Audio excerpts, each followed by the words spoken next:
வணக்கம் பானு.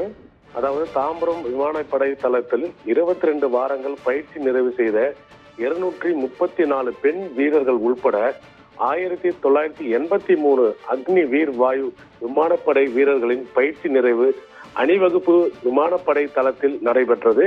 இந்த நிகழ்வில் மத்திய விமானப்படை மூத்த பொறுப்பு நிர்வாகி அதிகாரியான ஏர்வேஸ் மார்ஷல் அமன் கபூர் தலைமையில் நடந்தது. அதாவது சிறப்பு விருதினாக கலந்து கொண்டு அணிவகுப்பு மரியாதை ஏற்றுக்கொண்டார். பயிற்சியில் சிறந்து விளங்கிய அக்னி வீர் வாயு விமானப்படை வீரர்களுக்கு பதக்கங்களையும் வழங்கினார். நிகழ்ச்சியில் அவர் பேசிய போது, அதாவது பயிற்சியில் சிறப்பாக செயல்பட்டு விருது பெற்றவர்களை பாராட்டினார். அனைத்து வீரர்களும் தங்கள் திறன்களை மேலும் மேம்படுத்தவும் தொழில்முறை அறிவை மேம்படுத்தவும் கற்றுக்கொள்வதற்கான சூழலை உருவாக்க வேண்டும். இதன் மூலம் விண்வெளி பாதுகாப்பு மற்றும் தேசத்தின் பாதுகாப்பில் நோக்கங்களுக்கு பங்களிக்க முடியும் என்றார்.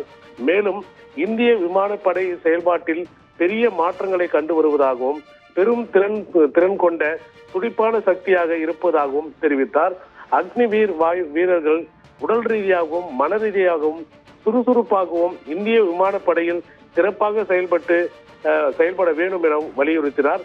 நிகழ்ச்சியில் விமானப்படை வீரர்கள் பல்வேறு சாகச நிகழ்ச்சிகளில் உடற்பயிற்சிகள் காட்சியாக அதே போல் யோகாவும் பல்வேறு பயிற்சிகளை நடைபெற்றது மனு. மேலும் இந்த விமானப்படை தளத்தில் இந்த சாகச நிகழ்ச்சிகளை தங்களது குடும்பத்தினருடன் கண்டு களித்தனர் பானு.